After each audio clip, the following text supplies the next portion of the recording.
ส่ในเมื่อมันเป็นไปแล้วอ้ายมีเมียแล้วก็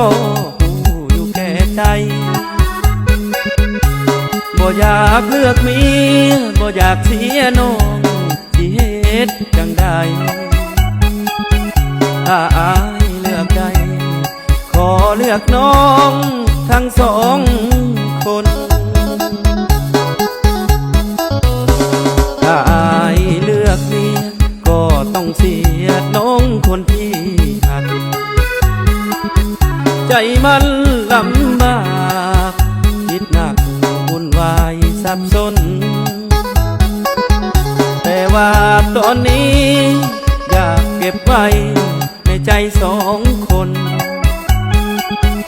อายหักหน้าบนเมียอายก็หักคือกันสองใจสองทางบ่อยากเสียนางบ่อยากเสียเมียลอยมาขอ